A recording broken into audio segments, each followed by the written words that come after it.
Hai, Assalamualaikum warahmatullahi wabarakatuh. Nama diberi Fadil Syairah binti Suhaini dan dalam projek khidmat masyarakat kali ini, saya telah diberi amanah untuk memikul peranan sebagai Ketua Aktiviti.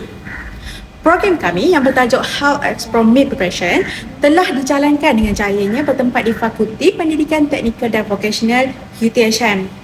Matlamat utama kami adalah memberi kesedaran tentang kepentingan penjagaan kesihatan dan pengalaman gaya hidup sihat. Serta program ini juga memperkenalkan penyediaan bento yang sihat menjimatkan masa dan kos. Program ini selaras dengan teras kesejahteraan Malaysia Madani, di mana kita bukan sahaja mementingkan aspek ekonomi tetapi juga kesihatan fizikal dan mental. Panjang mengendalikan program ini, impak terbesar yang saya rasai adalah dari segi kepimpinan dan pengurusan COVID.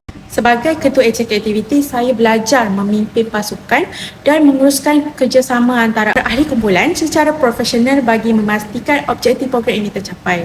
Dari sudut profesional pula, tugas saya menyampaikan ilmu mid-prep telah mengasah kemahiran public speaking saya agar maklumat bento sihat ini dapat disampaikan dengan berkesan kepada peserta. Momen yang paling memberi kesan adalah cabaran mencari peserta. Usaha awal kami melalui edaran flyers tidak mendapat sambutan. Malah, cubaan menghubungi kemas juga tiada maklum malas. Pengalaman ini mengajar saya bahawa berurusan dengan komuniti memerlukan strategi yang lebih mendalam. Akhirnya, saya hubungi pejabat perpaduan daerah Batu Pahat untuk mendapatkan maklumat mengenai KRT dan foto kampung di Parit Raja. Ini membuktikan bahawa ketelitian dan rangkaian networking adalah kunci kelancaran sesuatu program. Mengaitkan pengalaman ini dengan sosiologi pendidikan, saya memilih konsep institusi sosial, khususnya interaksi antara institusi pendidikan, keluarga dan komuniti. Program ini bertindak sebagai jambatan integrasi sosial yang menghubungkan antara institusi pendidikan tinggi dengan institusi keluarga di luar sana. Melalui pendidikan tidak formal seperti demo bento ini, kami sebenarnya sedang menjalankan proses sosialisasi sekunder untuk menerapkan norma gaya hidup sihat dalam masyarakat.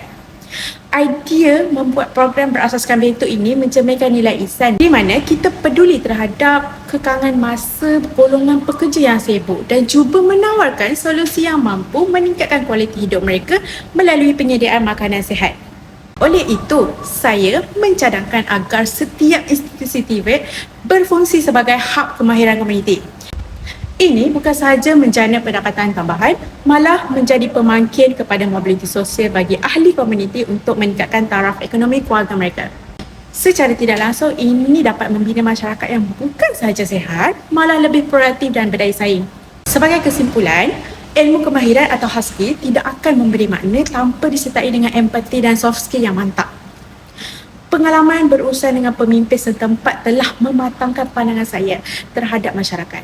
Pada masa hadapan, saya ingin melihat pendidikan TVET sebagai ejen perubahan masyarakat yang mampu meningkatkan kualiti hidup dan bukan sekadar melahirkan tenaga kerja industri sahaja. Saya kata terima kasih kepada komuniti Parit Raja yang sudi hadir menjayakan program kami. Sekian, terima kasih.